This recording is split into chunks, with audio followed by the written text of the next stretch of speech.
going to start with public comments, and Al Newhofer, come on up. You got, in public comments, you have 3 minutes. That's good, thank you. Say your piece, and then we'll cut you off. Good. Al Muehlhofer, 103 Walnut, Phoenix, former chairman of the Urban Renewal Agency here in Phoenix, and I've been traveling since I retired from that job, but I wanted to come back and just talk to the council briefly, just some thoughts I have.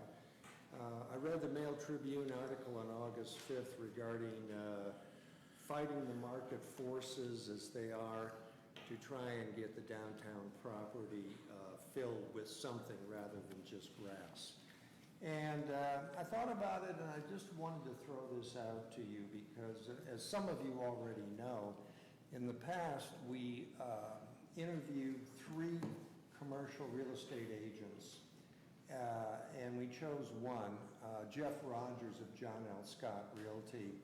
And while he was working for the Urban Renewal Agency, he actually brought a couple of offers to the table.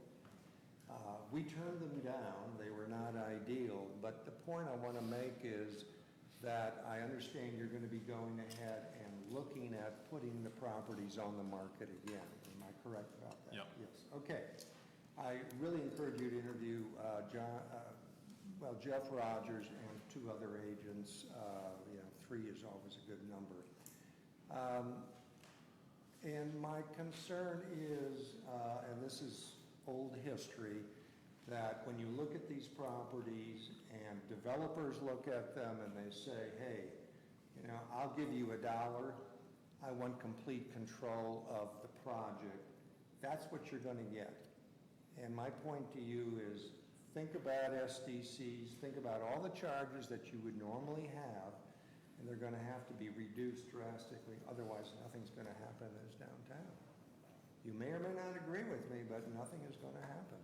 I've talked to enough developers, and they're just saying, hey, in some cases we feel it's cheaper to go to Ashland than to Phoenix, which shocked me. Okay?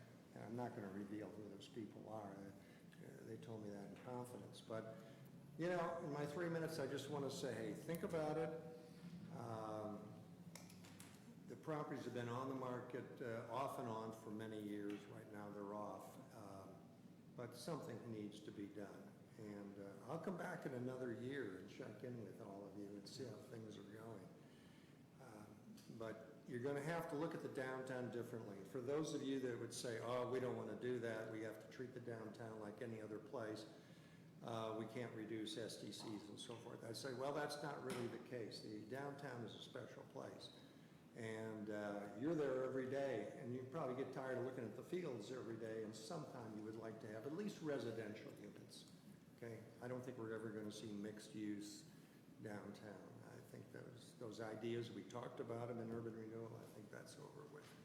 But I think residential is a possibility, but you're going to really have to negotiate. I tried to get a hold of John Southgate. He never returned my calls. I was curious.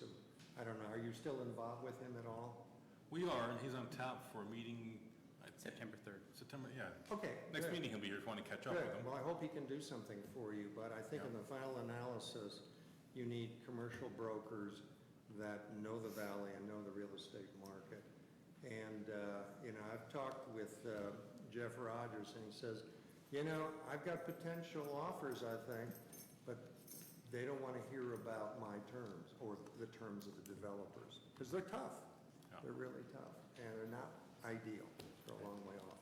Okay, that's all I want to say. I'll come back in a year, and we'll find out where you're Yeah, I'll come back before that, okay? Your advice is always welcome, all right? Okay. He spends all his time in Thank you very Mexico now. much. Thank you.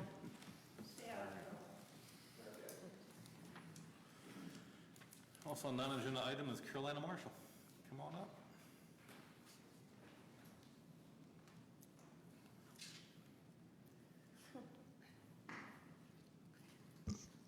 Hi, my name is Carolina Marshall. I live at 142 West Bowles Road, and I also worship and serve at 121 West 2nd Street here in Phoenix. And I emailed all of you. Did you all get my email? I sent it 2 weeks ago. It was all of you. Not you, but everybody else. Yes.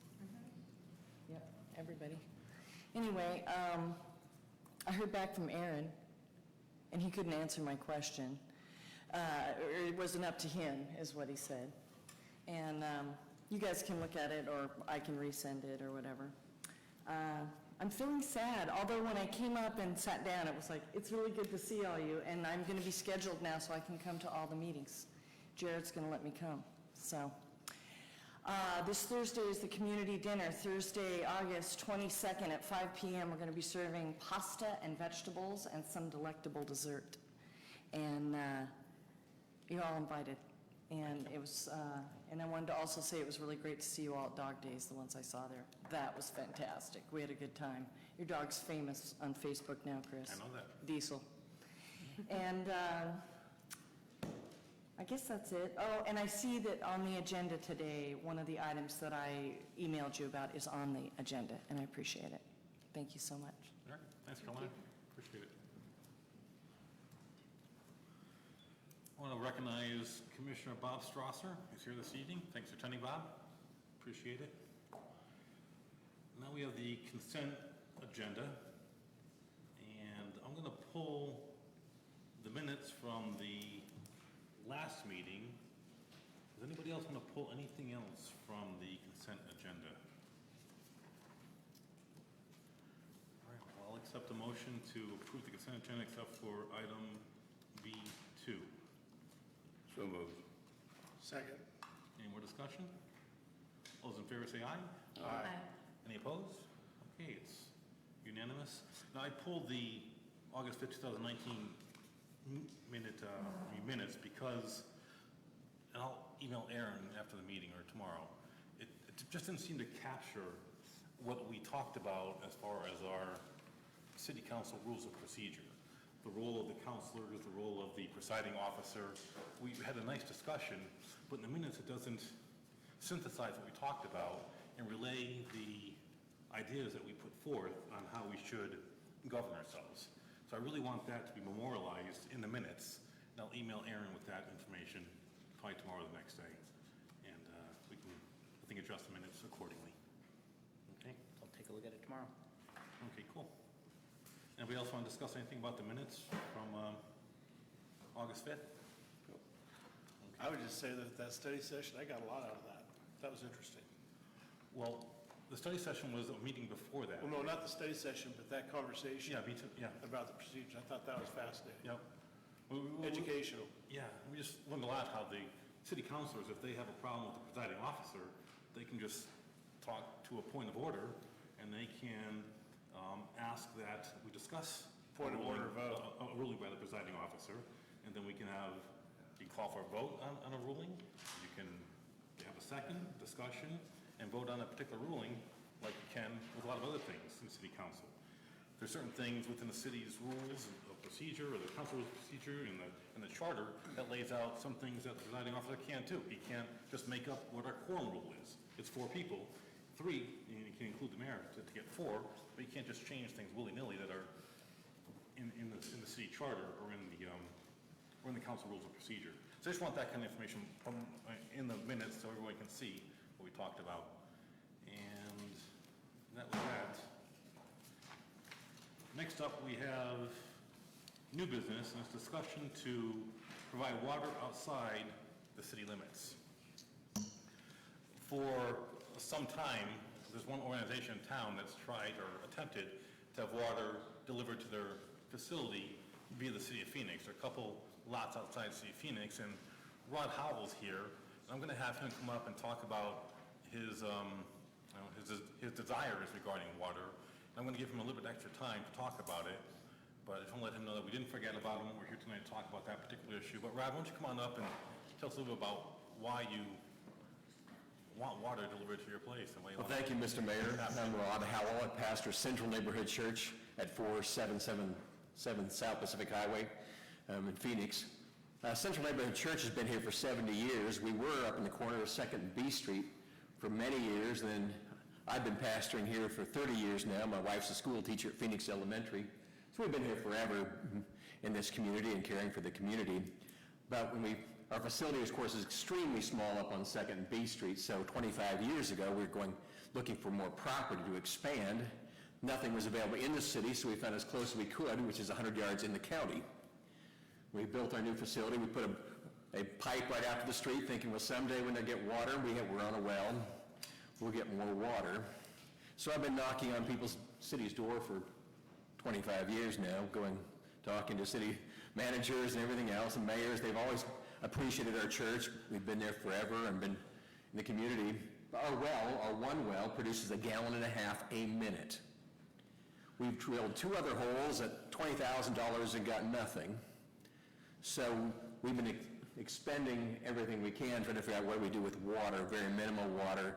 Recently, Jackson County Health Department, she's been concerned for a year when she's hearing what was happening and trying to call, I think even Aaron got an email and other people going, she's been doing stuff that we've been doing for years, knocking on commissioners' doors, Medford Water Commission, Jackson County Commissioners' doors, Medford Water Commission, but we have no other choice just to keep knocking on doors and saying, we're over a barrel, we're 100 yards in the county, outside of any urban growth boundary, and we've always known the best thing for us could be if we could somehow get an urban growth boundary at least, so we could have some water. We've got acreage, but again, when you've got 1.5 gallons a minute, we have a 2,000-gallon holding tank, and if we ration water very careful, we get by barely. Yards for kids are mostly dry this time of year because we don't have water to even keep the... Roger, you said you're outside the county, just to correct you, you're In the county. Just outside City of Phoenix limits. Yes, outside the city, By thank 2 you. lots, right? Thank you, Yeah. Mr. Mayor. Yes, we're outside the city by 100 yards, we're in the county. So close, but so far. Yeah, just south, south on the east side, and Central Neighborhood Church. We got 2 buildings there, if you recognize seeing our building. We had, this last fall, we hosted, I think, a Meet the Candidates Night. We've done that several times, and just things we do in the community, from kids programs to helping people who are on alcohol and drugs and get off, all the things we've done for many years, but we're still just stuck. And so we just appreciate your compassion. We can't go away because we don't have any choice, and you guys have always appreciated us and always tried to do what you can, but we're kind of stuck until some kind of rule, something. We have a former planner in our church that used to do planning, and he's knocked on so many doors, and that's what we just continue to do. But thank you for just taking some time to hear me and hear what's going on, what we're still trying to do, and hoping someday something will change so we can get a city or get an urban growth boundary or until something. So thank you for your time. We appreciate what you guys do and your service to our community. And again, Thanks for all you guys do. You're a great asset to the city. thank you guys. Wonderful. Okay, thanks, Rod. Wish I had better news for you tonight, but we're going to have staff talk to the issue and as to why we can't do what you would like us to do. And Aaron, I'm not sure how you want to proceed. You want Sure. to have Aaron come up, or do you want to talk to it? No, I can speak to it, and most of the information's in your packet, but we cannot provide water to a building, a residence outside of the city unless there's an agreement that they're going to annex. We can't annex a property that's outside the urban growth boundary. So we cannot annex or get a kind of a guarantee of annexation with this particular property, and therefore we cannot provide water. We're a bulk water customer of Medford Water Commission, and we have a contract or an agreement with them that we won't provide water to outside customers. So, as much as we appreciate the church and what they do for the community, we're not able to provide water to that property. And that's kind of outlined in your packet. But if you have other questions, it pretty much boils down to that, but I'll try and answer any other questions you might have. We're an outside water customer from the Medford Water Commission, and they have the same contract with all the outside customers, all the Correct. cities, the same contract. And the provision in that contract states that we cannot provide water to people outside our city or outside our urban growth boundary. Right. And Rod's Church is 2 parcels outside our urban growth boundary. Just a Leslie. question, if anybody knows, or maybe Commissioner Strasser knows this, is just how do other folks who are along that stretch of county land connected up? Are they connected up to Charlotte and water? Or, If they're outside of the city limits, then I wouldn't know. is it They okay wouldn't- if I ask Commissioner Well, Strasser? there are water districts that are outside city limits. And they've already been established, and they're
guys are not even close to Charlotte Ann Water District. That was on Cheryl Lane and up towards the high school. It's a pub. Yeah. Okay. We would love to be in the city, but that's, I see our county commissioner got up. Does he want to speak to the issue? I can if you desire. You come on up.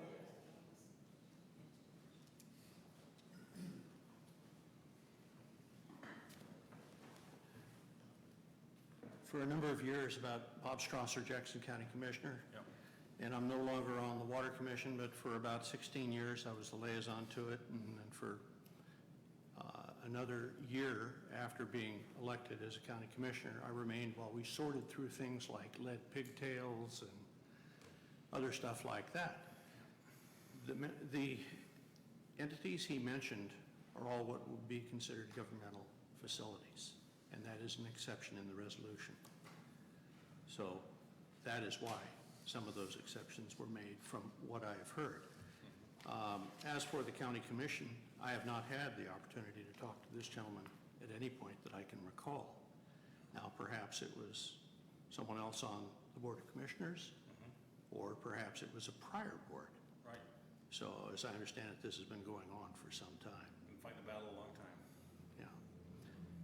So I'm familiar with the resolution. I used to know the number by heart for that thing. It's been forged over a lot of years and a lot of trial and tribulation.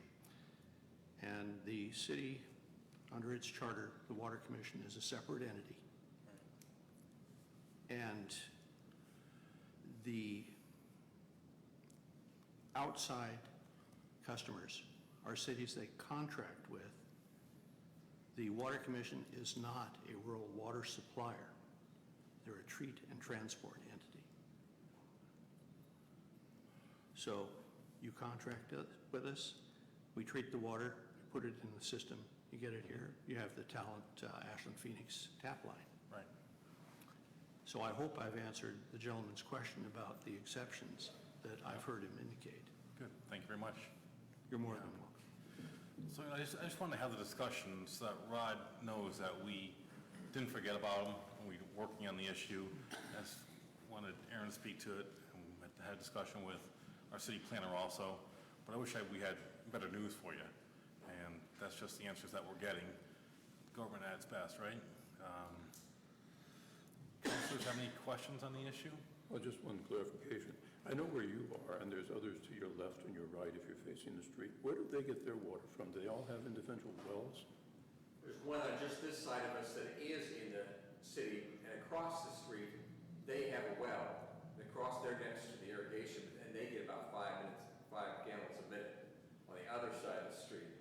What I've heard is our side of the street has always been a problem. We don't get irrigation water either. There's no irrigation there or anything, so you drill and do a Hail Mary. Okay. Thank you. Okay. Any more discussion? Okay, well, we're gonna move on. We appreciate you coming, Rod. Thanks, Chris, for being on. Okay, you're welcome. Thank you for hearing me. All right. Thank you, Commissioner, for at least hearing our story and we're stopping. We're able to talk sometime too, and we've been talking, and I came concerned with you two, just to keep dialogue going. I think it was previously, several years ago, we did all the dialogue with the commissioners, and we just need to kind of keep going around again, just start it back up again. Thank you for your time, what you do. Appreciate that. All right. So we're gonna move on to item 8B, discussion of items to be pulled from the consent agenda by the public. You know, I went through some old agenda packets. I went back to 2010. I got them all stored in the garage. Went 10, 11, 12, so 13, 14, 15. And the language that's in the consent agenda item was nowhere to be found until 2016.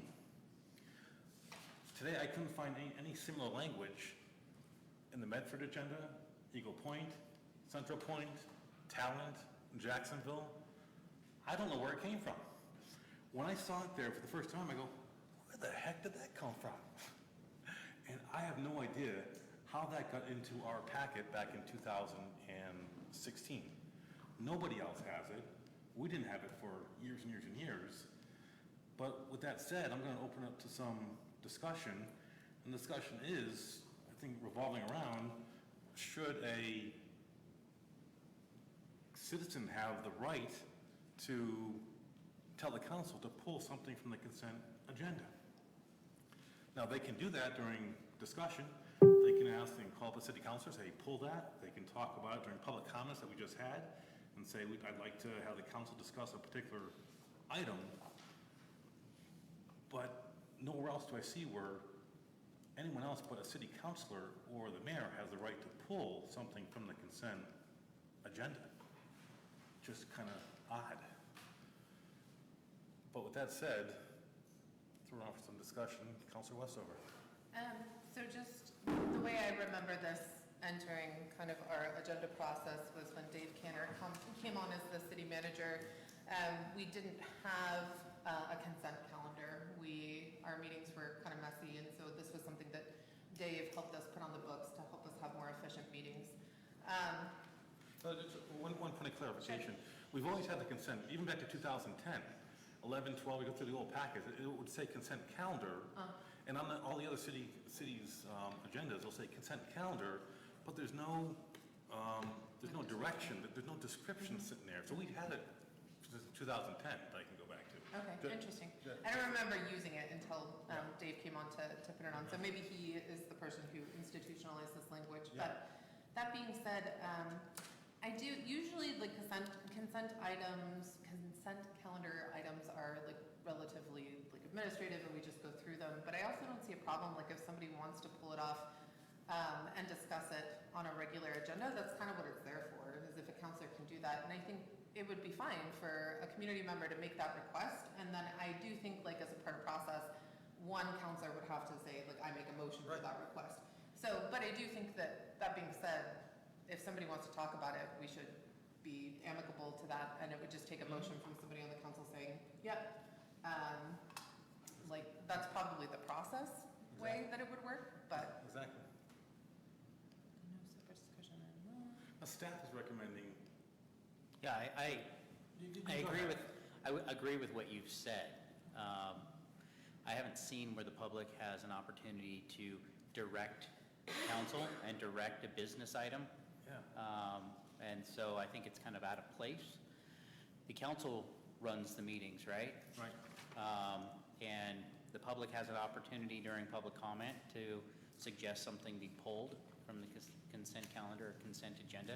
And if the council, and it's their meeting, wants to do that, which I've never seen a council not do that. If the public wants to talk about something and the council allows for public participation, I've never seen a council not provide for that. But, so the language seems out of place to me. I don't know where it came from either, but I haven't seen it anywhere else. And just on a philosophical level, it seems odd to me to have the public having a right to direct the council's business by having that ability to pull something and then create basically a business item out of it. It doesn't mean, though, that it's, well, like I was saying before, I've never seen a council not entertain the public's Right. I think discussion. that's the key point, is Right. that I can't imagine that happening if it's on the agenda, for all intents and purposes, it's still on the agenda. So it could be something that's up for discussion, and I can't imagine us turning down a community member who says, hey, I want to discuss this item on the agenda, and us saying no. That doesn't make sense to me. Anybody else? I think there's two ways to do it. One is what we're talking about here during the initial public comments, ask to be done, somebody had decided to do that. Or before the meeting, go to one or more of the councils and say, this is my idea, would you please sponsor me, so to speak? And then that person has a decision to make. So one is publicly asking, one is privately asking.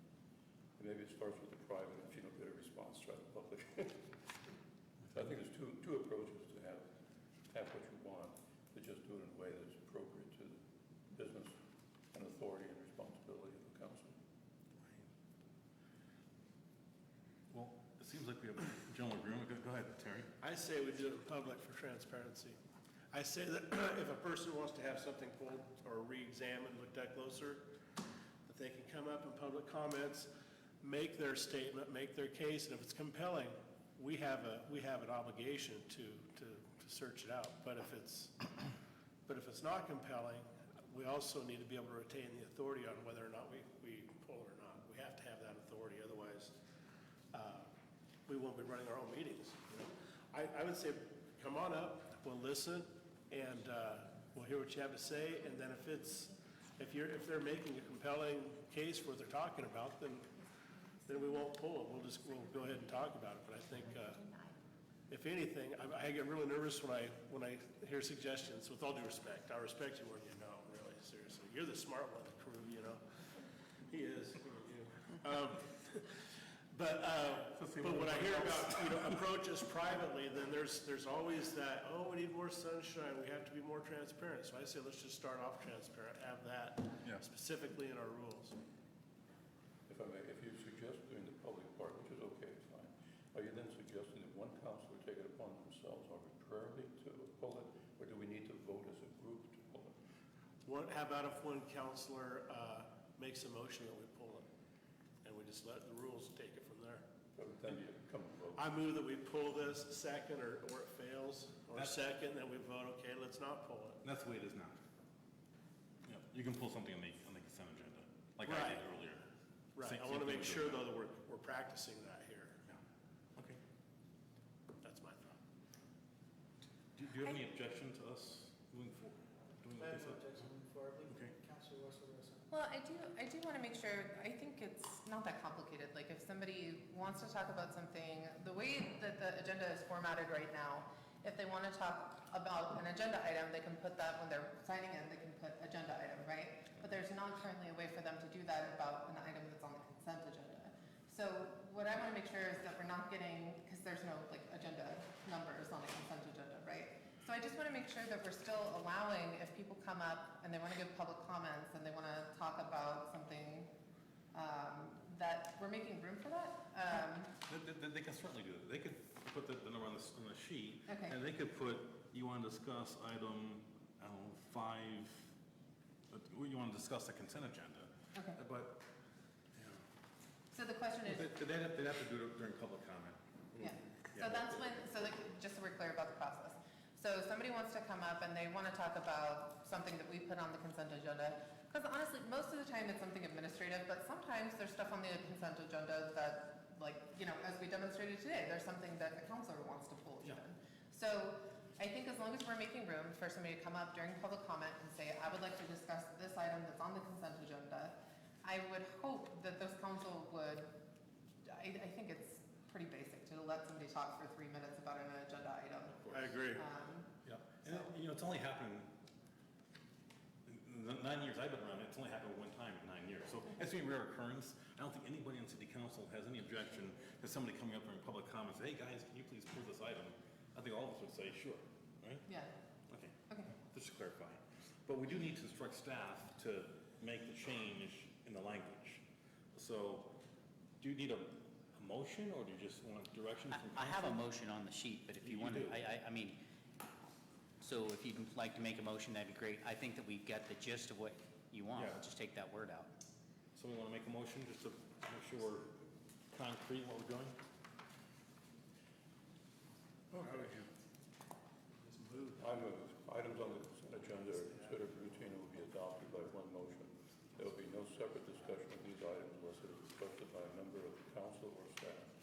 If so requested, that item will be pulled from the consent agenda and considered separately immediately following approval of the remaining items. Second. I can That- second. Any more That's not discussion? the verbiage, though, that left the public out. Huh? That didn't leave the public out? Remember, the council or staff, the public is not on there. So, right, so, okay, so the motion that's on the table, just so that everybody is on the same page, so that I'm on the same page. So it's removing the direct authority, because the current language says there's no separate discussion of these items unless it is requested by a member of the council, staff, or public. And then what the proposed motion is to work, take out the ability of the public to Direct. require the council to do that. Okay. Okay. I think that so long as we're all on the same page about the spirit of this, is that if a member of the public wants to pull an item from the consent calendar that, that's gonna happen? I wouldn't guarantee that. I'd listen to him speak first. Okay, But I will listen to him speak. okay. And if they make even close to a compelling point, I'm all for it. But if it seems frivolous or something not worth it, I won't. Attorney. I think the language could solve your problem, and I'm just, thinking ahead here, but if you were to put something in there that says, starting with that bold sentence, there will be no separate discussion of these items unless it's requested by the member of the council. You can say, or by staff or public through a member of the council. Then that way, they just come up and they say, I want to talk about something, and Terry likes what they hear, then Terry will say, the member, I'm taking on that mantle, and I want to have that item pulled. So So, it's a yeah. simple or by staff. I would think the same way with staff, because I don't think, but I don't think staff should be saying, I want to pull this deal and causing disruption of what the council members are. So it's or by staff or public through their through a city council person. Okay, I think it's already implied, but I appreciate the language that we could use. So you'll need to amend, you'll need to amend your motion to include the language if you want to. I thought you're right. It's just a matter of how, Councilor Snyder said that it should be controlled by the city council. It's just how do you write the language on there? So you want to, you're suggesting we modify the language Yeah, for I don't forward think you motion. need to put my language in there as part of your motion. I just think that that's how you would probably write your next, consent agenda. So that's just the way it's written. I'm thinking that all you're really asking, it somehow language got changed without your motion. I don't think you need to take a motion to change the language into something that you all pretty much agree should happen. And if that's the way you want to do it, I just need. Yeah, like I said, it's already implied that we can do what you just mentioned. So we'll stick with the same motion, and is there more discussion? Okay. And I'm gonna do a roll call for this anyway. Let me just, all those in favor of Jim's motion, say aye. Aye. Anybody opposed? Okay, passes unanimously. Thank you very much for the discussion. We're gonna move on to piano discussion. So we're gonna go to 8C, discussion of donation of Peace Piano. I know Judy Grillo wanted to speak to this, and somebody wants to come on up and film her, and you can do so, ma'am. I brought pictures Okay. because none of you came over to my backyard. I don't think you're gonna have much of an objection on this, but we're gonna give you 3 minutes to say your piece and, I will be quick. okay. Local members of our community, Ethan Gans Morris and Tiziana Della Rovere, came up with an idea for a concert. I'm passing their information here. And they wanted to get involved with the Pianos for Peace project. If you look it up on the internet, you'll find there's over 1,000 pianos have been done. And what they get painted, they get fixed up, they get tuned, and then Malik Vandali, hope I pronounced his name correctly, from Atlanta, Georgia, who started this nonsense, is composing a brand new piece, and it will be performed on this piano at the SOU Concert Hall on October 6th. And when it's done, the piano needs a home. And since we live here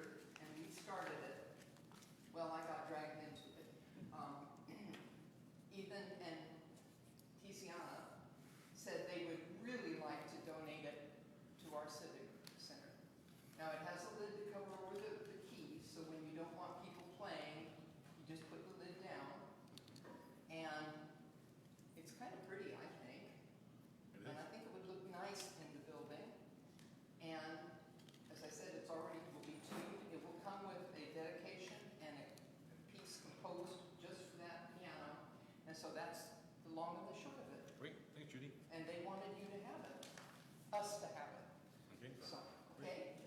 Okay, thank you very much. Good job. And Counselor Snyder brought this item up to council the last meeting. Did you want to speak to it?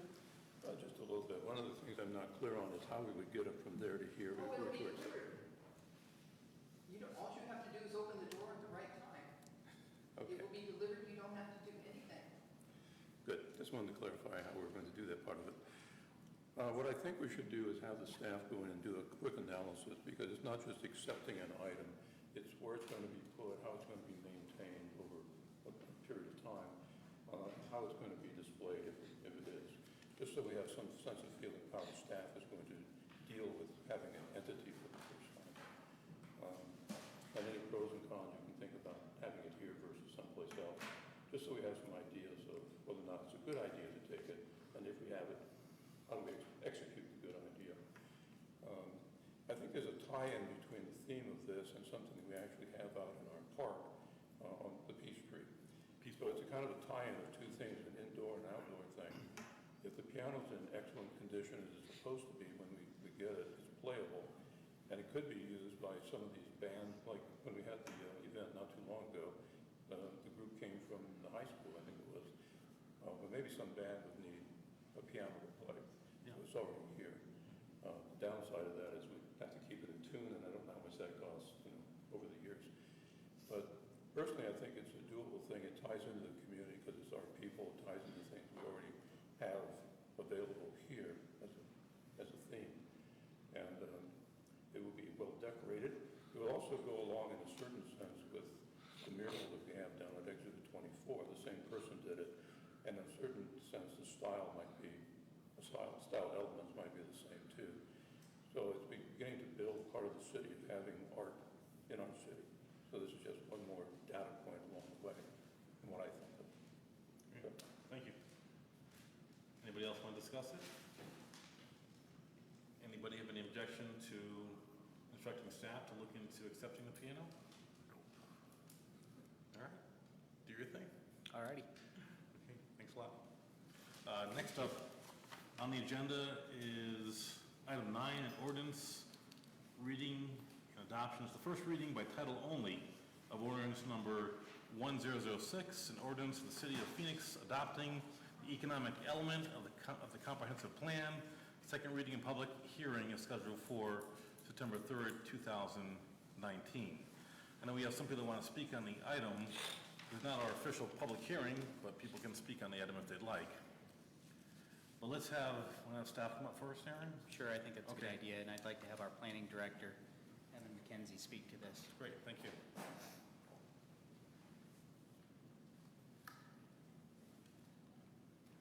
I'll face you rather than the audience this evening. Good evening, everybody. Evan McKenzie, Planning Director.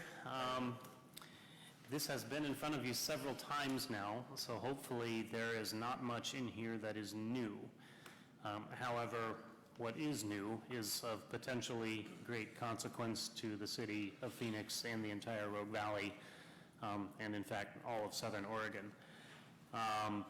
Most of the changes to the document are on or after page 30, and that's the for further consideration.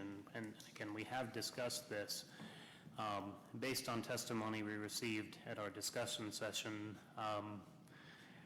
I did quite a bit of work trying to verify what the need was for very large sites in the Rogue Valley, and found that we have none.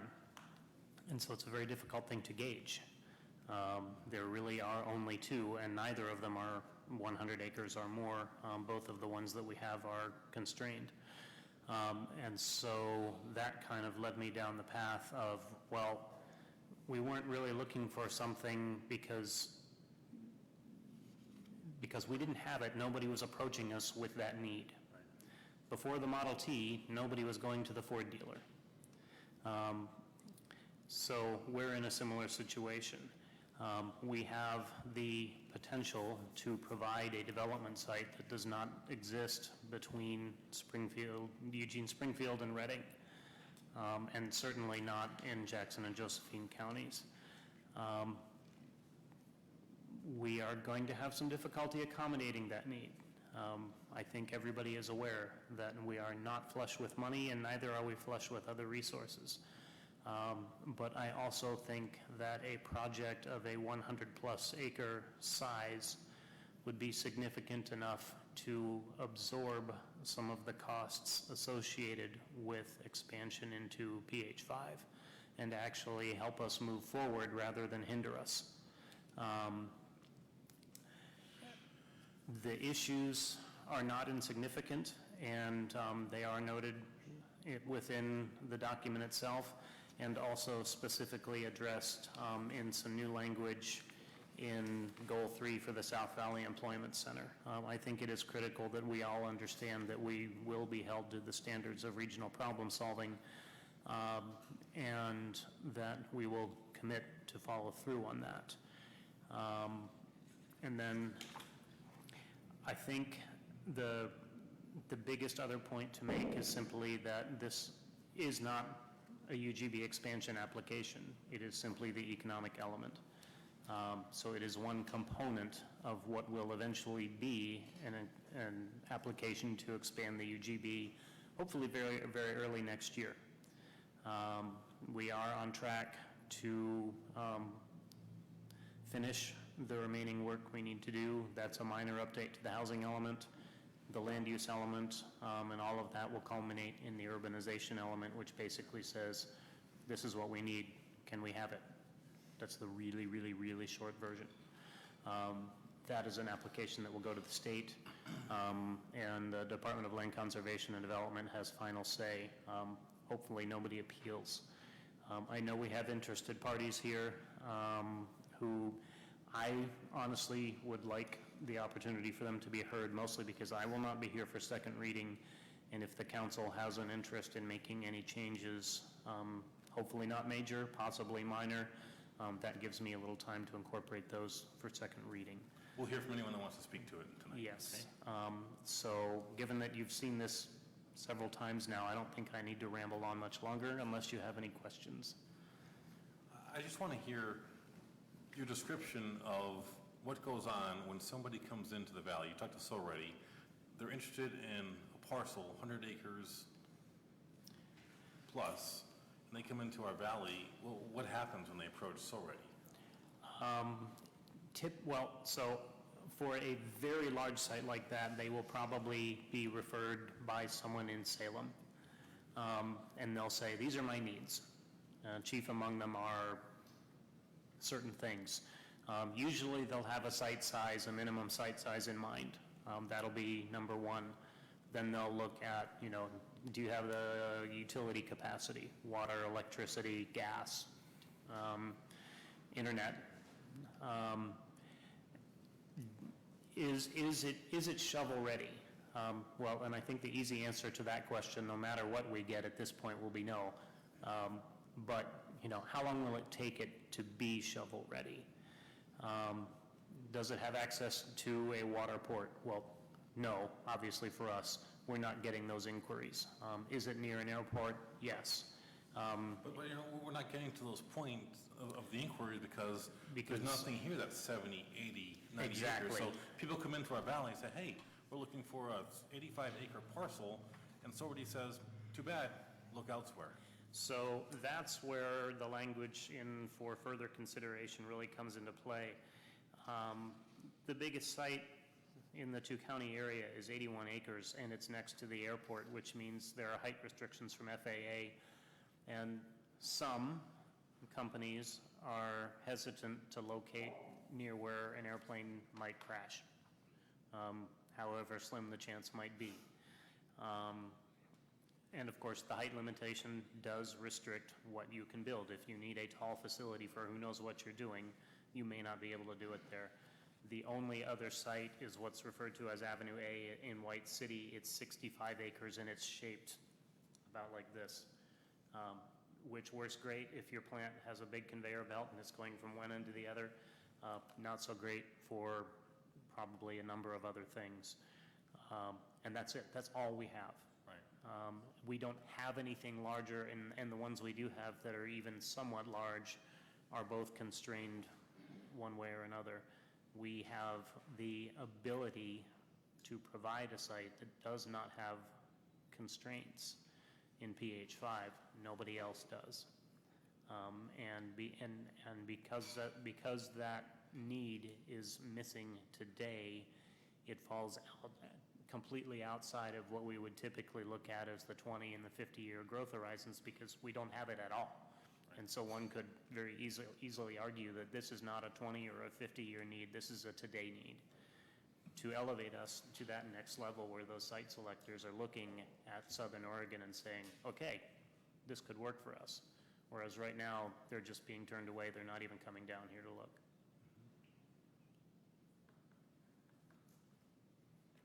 Council, any queries for Evan? Councilor Snyder? I just have two things. You and I talked about these before the meeting.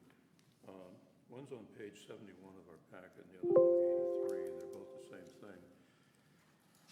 In page 71, there's a second paragraph. In the middle of it, there's a bracket with ellipse in the center. I just wanted to make sure that there's not words that were supposed to be put in there that have not been, some thought, or if that is somehow describing the fact that there should be words in there in the original document, but we're not showing them. And then page 83 is on the very top of the thing, there's another ellipse. So I just want to make sure we know it's supposed to be in the document.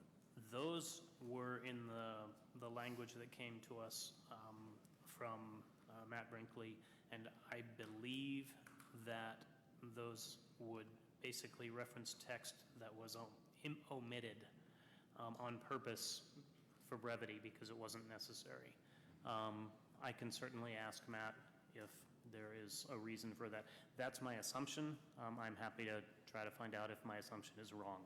Yeah, I just don't want to approve a document and we don't know what's there. Certainly, certainly. And now is the time to ask. That's all. Anybody else? Evan talked the theory that Phoenix will, by all means, work within the spirit of the RPS process when it comes to working with the state or asking or submitting our application. There's no way, shape, or form that we're trying to deviate from what the regional planning process permits or does not permit. Correct. And here again, that also goes back to the fact that this is the economic element. This is not the UGB expansion effort. We were given this great gift through the RPS process that there is no way anybody else in the state would get under any normal circumstances, especially a city of our size. But it was a case of we have identified a need and somebody needs to put their flag on this land, and as luck would have it, we got it. A regional need. Yes. Yes. That goes beyond anything we could ever justify locally, does fit into the regional need, and somebody had to get it. Medford recently did their expansion and quite literally took in more land than we have in the city of Phoenix today.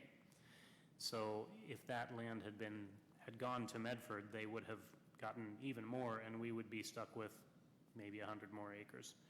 I think we did pretty well, but that does mean that there are conditions attached, and when the time comes, I have operated under the assumption since day one here that we will need at least one, maybe more, new comprehensive plan designations for the lands, especially in PH5, and a new implementing zone that is basically consistent with our directives under RPS. We don't have those yet, but we will do that as part of that expansion process, and certainly prior to any annexation of those lands. And we will involve all of our partners, property owners, DLCD, 1,000 Friends, and anybody else who takes an interest. Okay, thank you very much. Any more questions for Evan, guys? Okay, thank you, Evan. Thank you. I'm going to take a couple of comments from citizens regarding the issue. And, Randy Jones is on on the list, same with Greg Holmes and Mike Montero. If you want to speak to it, you're more than welcome to. Anybody else wants to speak to it, I want to hear from everyone that wants to speak about it. But Randy, why don't you come on up first? We appreciate you coming. How you feeling? I fly to St. Louis tomorrow to meet with a specialist to work with my muscle wasting disease. I'll be back Good luck with Thursday that. night. Thank you. Evan did a great job since the study session that you allowed us to speak at. There's been a lot of work done since then. You can see how much Evan's done. We fully support this ordinance. And since I was last here, we've met, Mike Montero and I have met with the directors of So Ready. We've had conference calls with the consultants that are doing the $200,000 employment economic study for Southern Oregon, of which City of Phoenix is part of. They're blown out about this opportunity, and I'm pretty sure Evan's spoken to them since I've last spoken with Evan, because we asked them to call him. They're coming in, they've changed their schedule for their next flights into Medford. They're going to spend time with Mike Montero and I. We're going to tour PH5 with them under the idea that this is going to become a reality. I want to remind you of the employment sector of PH5. David Chamberlain, who's sitting back behind me on the left, and Mike Maher, so you met at the study session. We control all but 19 acres of PH5, and that's a rarity, and they were excited, and we happen to be developers, and they love it. So I explained to them the utilities. Since I was last here, I've met with the top engineers at PP&L. They immediately jumped on this. They hadn't thought about power for this region. Now it's their priority, okay? So we're working that through. Thank you, Mayor, for sending me the water study from the engineers. That was quite a read. The long one, huh? It was a long read, but you know it's a good one. And where they came up for future source and elevation, same thing we came up with. So, I mean, we're going to be able to work through that. We're working through with the Vista, the power company. We understand the sewer for the area and how that works. And like I told you last time, we've already laid out the major interchanges for the higher order roads and crossings for the entire zone, because we also deal with the land in the southern end of Medford's property there. So Mike Montero, Mike Maher, and I may not be around to see a great fruition of all this, but David Chamberlain will be here to carry on. Thank you very much. Greg, you want to come on up?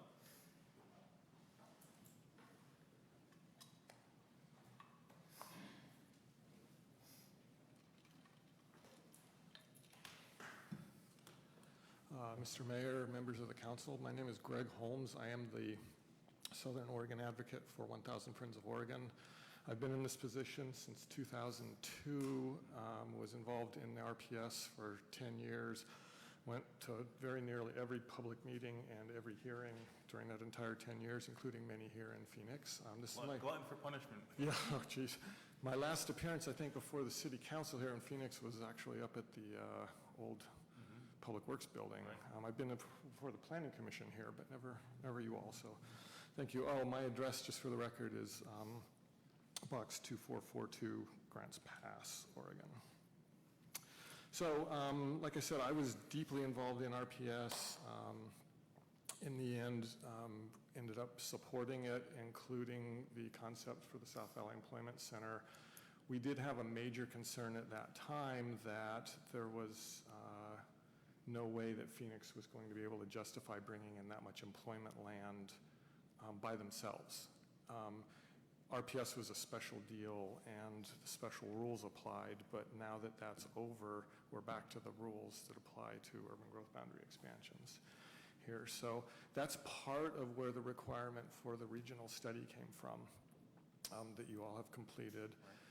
And the reason for that was, and there is actually room for an encouragement of regional planning like that and trying to justify things regionally within the state system.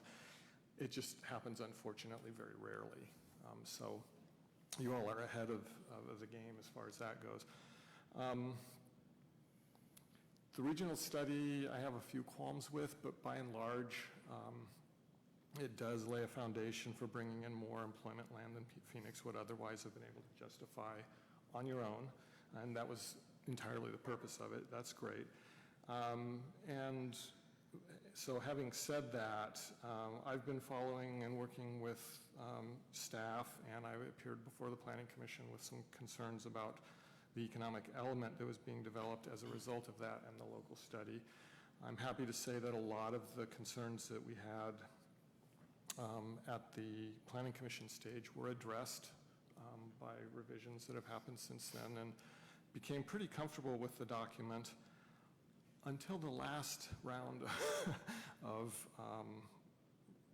changes that Mr. Jones just spoke about. And I should say, I've been working with Mike and Randy and those folks for years on a lot of projects too, and we see eye to eye actually a lot more often than most people would predict that we do. And again, I don't have any sort of problem with the concept of PH5.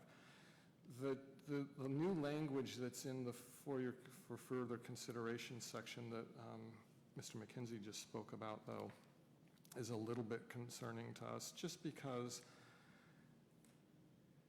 it appears to be based on the conclusion that the regional study didn't recognize the need for a large site like this. And in fact, I think if you look at it closely, it did. It talked about at least one site of over 50 acres, and for the purpose of math, when it was trying to show how this PH5 area might eventually be used, it assumed almost 70 acres was used in one spot. That's not 100, I understand that, but minimal tweaks to some of the assumptions in that section of the report could easily result in a 100-acre site without changing anything else. And the new information that's been added into the study, into the draft rather, does not indicate that there's any more jobs coming than were indicated in the prior drafts. This is strictly talking about the need to preserve land in a different configuration than was proposed in the first earlier versions of the draft. And that can be done without it being added to, but it could be done within the amount of land, if Phoenix so desired, that was originally justified within that document. So the point of saying all of that is it's not clear that you're going to be able to add this to what was justified and be able to get it into a UGB expansion. Mr. McKenzie also pointed out that this is something that falls outside of the 20-year and the 50-year supply, right? There's not really provisions in state law to go outside of that 20-year supply. So for the purposes of maybe getting some realistic expectations going forward, I would just make the suggestion that this language be modified to recognize that there may well be this need for a site this size, and I'm not disputing that at all, but maybe recognize that there might have to be other ways to have that land present in your urban growth boundary other than adding it to the need that was justified in the prior documents. Just, if you get, I'm making something up, but if you get 100 acres, okay. If you need 100 acres, or if you get 140 acres total, if you need a 100-acre site, you can make the choice to preserve 100 acres of that and see if somebody wants to come develop it. You don't have to add another 100 acres, and in fact, the state may not let you do that. That's the point that I was trying to make. But I'm not disputing that maybe the region could use a site like that.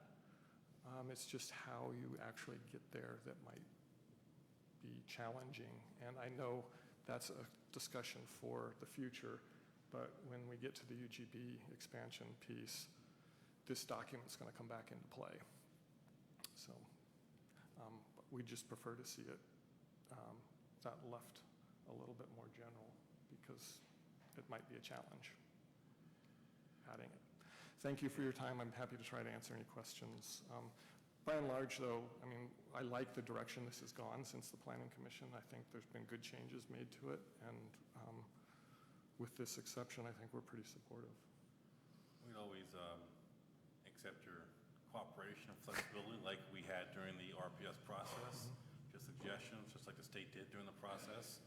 The flexibility level during that process was pretty high. The cooperation, the spirit of cooperation was really high. So we're not looking for roadblocks, we're looking for cooperation, right? And Right. if there's things that need to be tweaked, your suggestions are always listened to. But I still look forward to a spirit of cooperation and flexibility from Thousand Friends as well as the state. And yeah, and if we got to move away from the typical process a little bit like we did during RPS, that would be nice, as opposed to roadblocks. Greg, I'm sure you're going to work with us. I hope you will anyway, okay? Yeah. That's why I'm here. I would prefer not to go like this. I'd always prefer to work with you all. Appreciate it. While he's here, guys, any questions for Thousand Friends and Greg Holmes? Okay. All right, Thank you thank very much. Thank you. All right. You dropped something.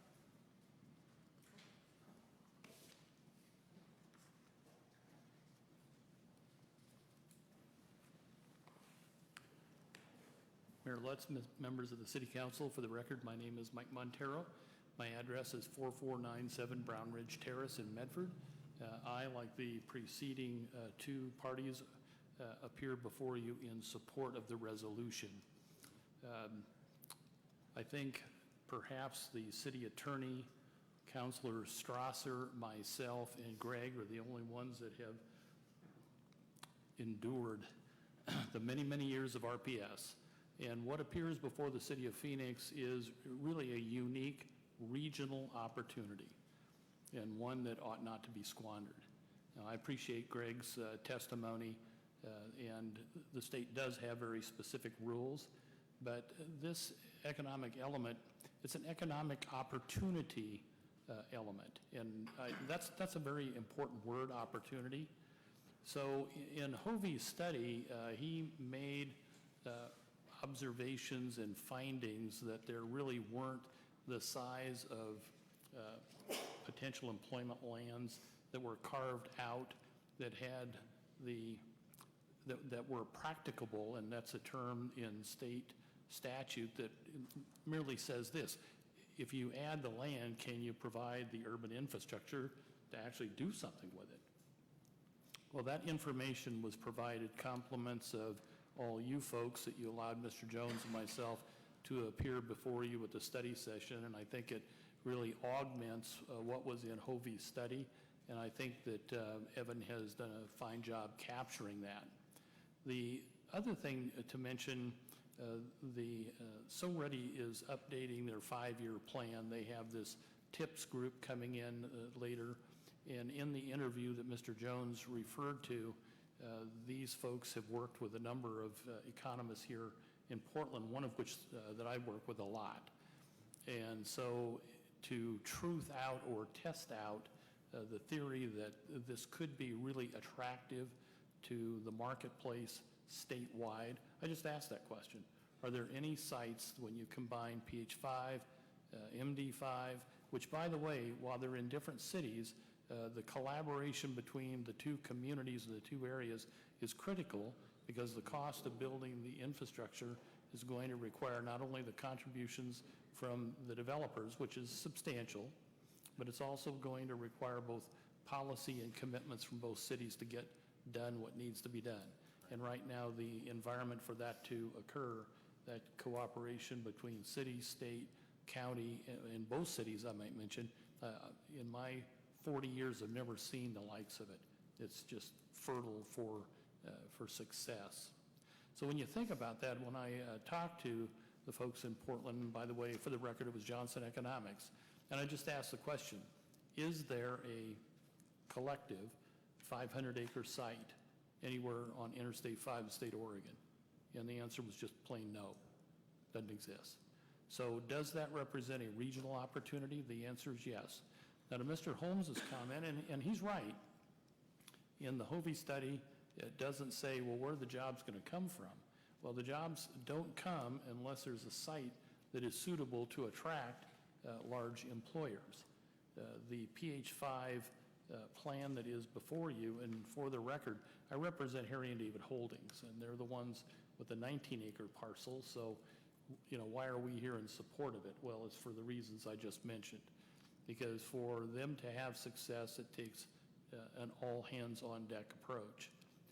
So were there to be a site like this, where the infrastructure is virtually planned, where a critical path for capital investment into the infrastructure can be found, the answer was, of course it would be attractive. Let us know when it's ready. So a town the size of Phoenix, to have that opportunity, and frankly, in addition to its own interests, to have the opportunity to be a significant regional player, I just don't think happens very often. And so I would urge you to adopt the resolution and to stay the course. There will be some bumps along the way when you get to the urban growth boundary amendment process, but if the city is really committed to acknowledging this opportunity, then stick to your guns. There will be plenty of support. So I'll be happy to answer any questions if you have any. Anybody? All right, thanks, Mike. Thank you very much. Well said.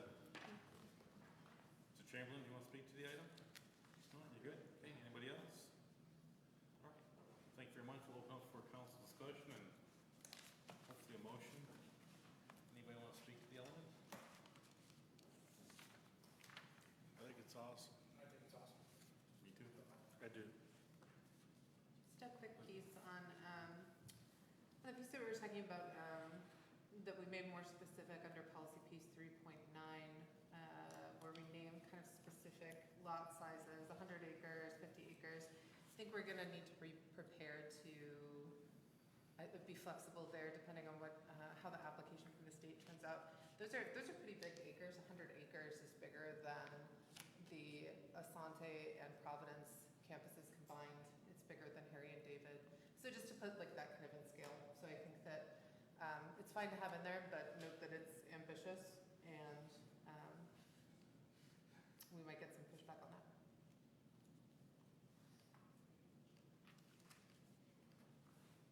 Anybody else? All right, well, I'll entertain a motion if someone wants to read one. Read it.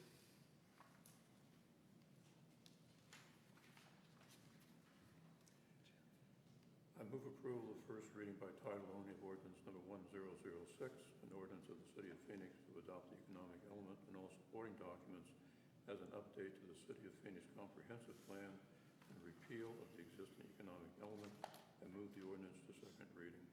Second. Any more discussion? Okay, roll call, please. Councilor Snyder? Yes. Councilor Crawford? Yes. Councilor Vermillion? Yes.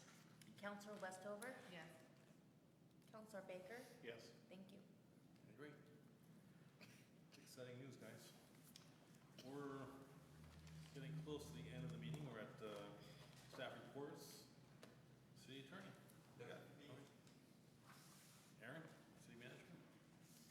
Yeah, I just wanted to, thank Councilor Baker for bringing up an issue regarding the Pirate Parade and the route. It's a good catch. Public Works Superintendent and I are going to meet with someone from ODOT tomorrow and talk about a very minor change to the route. Why don't you tell me what the issue was? Well, we're doing a big project on North Church Street, and we all sat down. When I say we, I mean the school district and Public Works and I sat down, and we were going over the parade route and how things would start and whatnot, and no one noticed that it was going to turn back onto North Church Street and where exactly, and the timing of the project. So we had to then give a call to the contractor doing the work and kind of get a timeline of, well, when do you think you're going to be at that end? And so Matthias has been working with them, and then we're now going to meet with ODOT tomorrow morning to, so that was a good save. I gotta have to give the credit to my wife. She said, well, we'll our, because we live right where the construction's gonna be Right. at that time. Right. are they just gonna go through the construction? I said, I don't know. Right. And so anyways, no one else caught it, so it was a good catch. I also wanted to let the council know that we're getting prepared for our annual audit. The auditors are going to be at City Hall starting September, I think it's September 16. But we're doing a lot of the pre-work for that. So our finance director's been very busy getting ready for that. What I'm leading up to is if you have any questions or concerns that you want to discuss at the meeting on September 3rd, she's going to need any research or reports, things like that, done probably middle of this week. So if you've got questions, comments, concerns that you want to forward to her, please do so as soon as possible. That's all I have. We're on the horn. Counselor Baker? Oh, the tire slasher guy is going to court. Yeah, he has court on September 4th. That's his trial. I don't know if he's pleading or what, but I'll update you. I'm going. I'm really excited about our growth. We had so many great speakers at the study session, and I mean they're just thinking like so farther ahead than I was. And I checked around a little bit. I like the idea of educating our medical workers right here in town. I think in Washington State, there's an area, I think it's in Washington State, did the same thing. They've had great response from it. Because the people, well, just for all the obvious reasons. So it's cool to know that that's coming, and obviously it won't come quick enough for our excitement, but it's on its way. So other than that, I don't have much. All right, great. Thank you very much. Mr. Baseball? Good today, thank you. Right. Counselor Snyder? Well, I had to go to the city hall this morning to pick up something and then go to the post office, and I had to drive an entire block out of my way because somebody is devastating North Church Street. That's the truth. At least it's underway, right? Just a quick one, the food bank is across the street from where the construction is, and the clothes closet can always use money and/or donations from everybody if you could. And I did pick up on something I was reading the other day about the construction at the high school, and they're talking about the south parking lot being non-op for the next long time. So there's going to be a lot of parking congestion and other problems around the high school, I think, when school starts. And if you have to go that way, you just have to be conscious now of a lot more cars, not in the parking lot, but on the street or wherever they're going to be. That's all. Thank you very much. Vermillion? I attended Dog Day in the summer that we had at Culver Park. I am astonished by the work that the volunteers do. Carolina and I forgot her name, Sandy. Yep. Yeah, such hard work. What a neat thing. What a neat community event. 25 plus dogs walking in a parade around the park. Just nice to be part of that. So. And no more Rockwell alone. It was a little bit. All right, Sarah? So I just wanted to update folks on, I started GoFundMe for the victims of the tire slashing. We were able to, over a period of a couple weeks, raise about $1,700, which is great. Thank you to everybody who contributed to that. I only had about 7 people reach out to me, which I think has pros and cons. One, that means I can give folks more money. The average I'm giving to folks right now is about $200 to $285. People had costs ranging from $200 all the way up to $800. That GoFundMe is still open if folks want to give. It's you can look up, just Google Phoenix Tire slashing GoFundMe, and you can give there. And if you know anybody who's looking for that, you can give them my council email. There's not a lot left, but hopefully we'll still get some money coming in through that. Also, I attended the MPO Policy Committee meeting last month. I believe it was on the 26th. We had some kind of like administrative things, and then one of the things that the Policy Committee approved on recommendation from the Technical Advisory Committee was a CenterPoint's application for their UGB expansion. So they brought that to the Policy Committee, and we approved it unanimously, or offered it a, what's the word?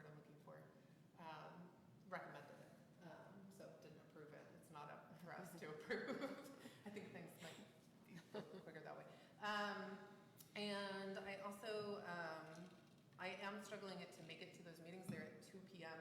on Tuesdays, once a month, which is difficult because I travel a lot now for my new job. So either I'll stay on and do what I can, or we should think about having another member of the council take that on. I've been sitting on there for 3 years, and if somebody is interested in transitioning onto that, I'd be happy to chat with you more. Otherwise, I'm happy to do it in the interim and make the meetings that I can.